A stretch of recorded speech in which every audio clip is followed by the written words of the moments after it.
ನಮಸ್ಕಾರ ಗುರು, ನೀವು ನೋಡ್ತಿದ್ದೀರಾ ಸಂತೋಷ್ ಸ್ಟೋರೀಸ್. ನಾನು ನಿಮ್ಮ ಪ್ರೀತಿಯ ಸಂತೋಷ್. ಇವತ್ತಿನ ವಿಚಾರ ಬಂದು ರೋಹಿತ್ ಶರ್ಮಾ ಗೊತ್ತಿರ್ಬೋದು ಇವತ್ತಿನ ಟೆಸ್ಟ್ ಮ್ಯಾಚ್ ಆಡ್ತಾರ ಅಂತಂದರೆ ಇದು ನೆನ್ನೆ ಕೂಡ ಅಪ್ಡೇಟ್ ಆಗಿತ್ತು. ಆದರೆ ಈಗ ಸ್ಟಾರ್ ಸ್ಪೋರ್ಟ್ಸಲ್ಲಿ ಅವ್ರನ್ನ ಇಂಟರ್ವ್ಯೂ ಮಾಡಿದಾಗ ಅವರು ಅವರ ಕೆರಿಯರ್ ರಿಟೈರ್ಮೆಂಟ್ ಬಗ್ಗೆ ಮಾತಾಡಿದ್ರೆ ಅಂತ ಹೇಳಬೇಕು. ಎಲ್ಲರೂ ಕೂಡ ಅವ್ರು ರಿಟೈರ್ಮೆಂಟ್ ಆಗ್ತಾರೆ, ಅದಕ್ಕೆ ಸ್ಟಾಪ್ ಮಾಡಿದರೆ ಇದು ಅವರ ಲಾಸ್ಟ್ ಟೆಸ್ಟ್ ಅಂತ ಮಾತಾಡ್ತಿರೋ. ಆದರೆ ರೋಹಿತ್ ಶರ್ಮಾ ಅವರು ತಕ್ಕ ಉತ್ತರ ಕೊಟ್ಟಿದ್ದಾರೆ ಅಂತ ಹೇಳಬೇಕು. ಏನು ಉತ್ತರ ಕೊಟ್ಟಿದ್ದಾರೆ ಸುದ್ದಿಯ ಸಂಪೂರ್ಣ ಮಾಹಿತಿ ಕೊಡ್ತೀನಿ. ಅದಕ್ಕಿಂತ ಮುಂಚೆ ಇನ್ನು ನಮ್ಮ ಚಾನಲ್ಗೆ ಸಬ್ಸ್ಕ್ರೈಬ್ ಆಗಿಲ್ಲ ಅಂದರೆ ಕೂಡಲೇ ಕೆಳಗಡೆ ಕಾಣೋ ಸಬ್ಸ್ಕ್ರೈಬ್ ಬಟನ್ ಮೇಲೆ ಕ್ಲಿಕ್ ಮಾಡಿ ಸಬ್ಸ್ಕ್ರೈಬ್ ಆಗಿ, ಹಾಗೆ ಪಕ್ಕದಲ್ಲಿ ಬೆಲ್ ಐಕಾನ್ ಪ್ರೆಸ್ ಮಾಡಿ ಆಲ್ ಅಂತ ಸೆಲೆಕ್ಟ್ ಮಾಡಿ. ಯಾಕಂದ್ರೆ ನಾನು ಮಾಡೋ ಪ್ರತಿಯೊಂದು ವಿಡಿಯೋಕ್ಕಿಂತ ಮುಂಚೆ ನೀವೇ ನೋಡ್ಬೋದು ಗುರು ಸಬ್ಸ್ಕ್ರೈಬ್ ಆದ್ರೆ. ಹಾಗಾದರೆ ಬನ್ನಿ ತಡ ಮಾಡೋದಕ್ಕೆ ವಿಡಿಯೋನ ಶುರು ಮಾಡೋಣ. ಇದು ನಾನು ಬಂದು ಈಗ ತೋರ್ತ ವಿಡಿಯೋ ಮಾಡೋದು ಸಿಂಪತ್ತಿಗೋಸ್ಕರ ಅಂತ ಅಲ್ಲ. ನೀವು ಸಬ್ಸ್ಕ್ರೈಬ್ ಆಗಿ ಬಿಡಿ. ವಿಡಿಯೋ ಇಷ್ಟ ಆಯಿತು ಅಂದರೆ ಮಾತ್ರ ಸಬ್ಸ್ಕ್ರೈಬ್ ಆಗಿ, ಇಲ್ಲ ಅಂತ ಸಬ್ಸ್ಕ್ರೈಬ್ ಮಾಡಿಬಿಡಿ, ಲೈಕು ಮಾಡಿಬಿಡಿ ಅಂತ ಹೇಳ್ತೀನಿ. ನಾನು ಈಗ ಹಳ್ಳಿ ಕಡೆ ವಿಡಿಯೋ ಮಾಡ್ತೀನಿ ಅಂತ ಸಬ್ಸ್ಕ್ರೈಬ್ ಆಗಿ ಆ ರೀತಿ ಏನೋ ಸಿಂಪತ್ತಿಗೋಸ್ಕರ ವಿಡಿಯೋ ಮಾಡ್ತಾರೆ ಹಿಂಗೆ ಫೇಸ್ ಕ್ಯಾಮ್ರಾನ.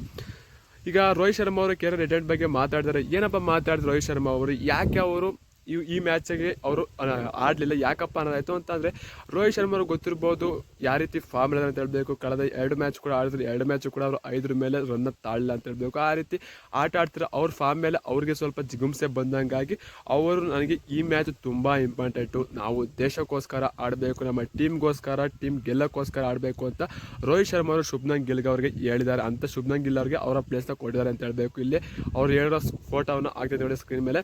ಅಂದರೆ ನಾನು ರಿಟೈರ್ಮೆಂಟ್ ಕೊಡೋದು ಬಿಡೋದು, ಅವ್ರು ಇಂಗ್ಲೀಷಲ್ಲಿ ಹೇಳಿದ್ರೆ ನಾನು ಹೇಳ್ತೀನಿ, ಕನ್ನಡದಲ್ಲಿ ಟ್ರಾನ್ಸ್ಫರ್ ಮಾಡ್ಕೊಂಡು, ನಾನು ರಿಟೈರ್ಮೆಂಟ್ ಕೊಡೋದು ಬಿಡೋದು ಸೆಕೆಂಡ್ರದ್ದು ನನ್ನ ವೈಯಕ್ತಿಕ. ನಾನು ಇದು ಟೀಮ್ಗೋಸ್ಕರ ನಾನು ಈ ಮ್ಯಾಚ್ ಆಡ್ತಾರೆ ಅಷ್ಟೇ, ಮತ್ತೆ ಕಮ್ ಬ್ಯಾಕ್ ಮಾಡಿದೆ. ರಿಟೈರ್ಮೆಂಟ್ ನಾನು ಈಗಲೇ ಸದ್ಯಕ್ಕೆ ಯೋಚನೆ ಕೂಡ ಮಾಡಿಲ್ಲ. ನೀವೆಲ್ಲ ಯಾಕೆ ಹಿಂಗೆ ಮಾತಾಡ್ತಾ ಇರೋದು ಗೊತ್ತಿಲ್ಲ. ನಾನು ಟೀಮ್ಗೋಸ್ಕರ ಅಷ್ಟೇ ನಾನು ಈ ರೀತಿ ಮಾಡೋದು ಅಷ್ಟೇ ಅಂತ ಹೇಳಬೇಕು. ಒಟ್ಟು ಅಷ್ಟೊಂದು ಫಾರ್ಮ್ ಇರ್ತಿಲ್ಲ. ಆ ಕಾರಣದಾಗಿ ನಾನು ರಿಟೈರ್ಮೆಂಟ್ನ ಕೊಟ್ಟಿಲ್ಲ. ನಾನು ರಿಟೈರ್ಮೆಂಟ್ ಬಗ್ಗೆ ಮಾತಾಡೋಕ್ಕೆ ಹೋಗಿಲ್ಲ ಈ ಸುದ್ದಿಲಿ. ನಾನು ಬಂದು ಹೇಳ್ತಾ ಇರೋದೇನಪ್ಪ ಅಂತಂದರೆ, ನಾನು ಟೀಮ್ಗೋಸ್ಕರ ಒಟ್ಟಾರೆ ಹೇಳ್ಬೇಕು, ಸಿಂಪಲಾಗಿ ಹೇಳ್ಬೇಕು ಅಂದರೆ ಟೀಮ್ಗೋಸ್ಕರ ಅಷ್ಟೇ ಈ ಪಂದ್ಯ ನಾನು ಆಡ್ತಾರೆ ಶುಭ್ಮನ್ ಗಿಲ್ಗೆ ಕೊಟ್ಟಿದ್ದೀನಿ. ಯಾಕಂತಾರೆ ನಾನು ಫಾರ್ಮ್ ಎತ್ತಿಲ್ಲ, ಆ ಕಾರಣದಾಗ ಶುಭ್ಮನ್ ಗಿಲ್ಗೆ ಕೊಟ್ಟಿದ್ದೀನಿ. ನೀವು ಯಾವುದೇ ರೀತಿ ರಿಟೈರ್ಮೆಂಟು ಅದು ಇದು ಅಂತ ಏನು ಮಾತಾಡೋಕೆ ಹೋಗಬೇಡಿ. ಅದು ನನ್ನ ವೈಯಕ್ತಿಕ. ನಾನು ರಿಟೈರ್ಮೆಂಟ್ ಕೊಡ್ಬೇಕಾದ್ರೆ ನಾನು ಮೀಡಿಯಾಗೆ ಆರಾಮಾಗಿ ಹೇಳ್ತೇನೆ, ಕ್ಯಾಮ್ರಾ ಮುಂದೆ ಬಂದು ಎಲ್ಲರಿಗೂ ಹೇಳ್ತೇನೆ ಅಂತ ರೋಹಿತ್ ಶರ್ಮಾ ಅವರು ಹೇಳಿದ್ರು ಅಂತ ಹೇಳಬೇಕು. ಇದರ ಬಗ್ಗೆ ನಿಮ್ಮ ಅನಿಸಿಕೆ ಅಂತ ಕಮೆಂಟ್ ಮಾಡಿ. ಇನ್ನು ನಮ್ಮ ಟೀಮ್ ಇಂಡಿಯಾದವರು ಈಗ ಆಲ್ರೆಡಿ ಬಂದು ವಿರಾಟ್ ಕೊಹ್ಲಿ ಔಟ್ ಆಗಿದ್ದಾರೆ, ಮತ್ತು ಬ್ಯಾಟಿಂಗ್ ಹಾಕಿದ್ದಾರೆ ಗೊತ್ತಿರ್ಬೋದು. Virat Kohli out, Gill out, Jaiswal out, KL out. Jadeja ಅವರು ನಾನು ಈ ವಿಡಿಯೋ ಮಾಡ್ಬೇಕಾದ್ರೆ 0 ರನ್ ನೋಡಿದ್ರು. ರಿಷಬ್ ಪಂತ್ ಅವರು ಬ್ಯಾಟಿಂಗ್ ಆಡ್ತಿರೋ ಅಂತ ಹೇಳಬೇಕು. ಈ ವಿಡಿಯೋ ಮಾಡಿ ಮುಗಿಸೋದ್ರಿಗೆ ಎಷ್ಟು ಜನ ಔಟ್ ಆಗ್ತಾರೋ, ಮತ್ತು ನಮ್ಮ ಭಾರತ ತಂಡ ಇವತ್ತಿನ ಪಂದ್ಯ ಗೆಲ್ಲುತ್ತೆ ಅನ್ನೋದು ಸ್ವಲ್ಪ ಬಹುತೇಕ ಡೌಟ್ ಇದೆ.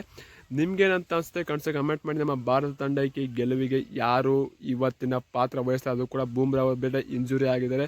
ಬೂಮ್ರಾ ಅವರು ಏನಾರ ಈ ಪಂದ್ಯ ಆಡಲಿಲ್ಲ ಅಂತ ಅಂದರೆ, ಮಿಸ್ ಆಗಿ ಇಂಜುರಿಯಿಂದ ಆಡಲಿಲ್ಲ ಅಂತಂದರೆ ಭಾರತ ತಂಡಕ್ಕೆ ತುಂಬಾ ದೊಡ್ಡ ಹೊಡೆತ ಬೀಳುತ್ತೆ ಅಂತ ಹೇಳಬೇಕು.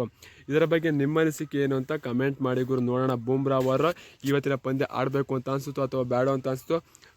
ಬೇಡ ಅಂತ ಯಾರಿಗೂ ಅನಿಸೋದಿಲ್ಲ. ಏನಂತ ಕಮೆಂಟ್ ಮಾಡಿ. ಸಿಗೋಣ ಎಷ್ಟು ಆಡ. ಬಾಯ್ ಬಾಯ್, ನಮಸ್ಕಾರ.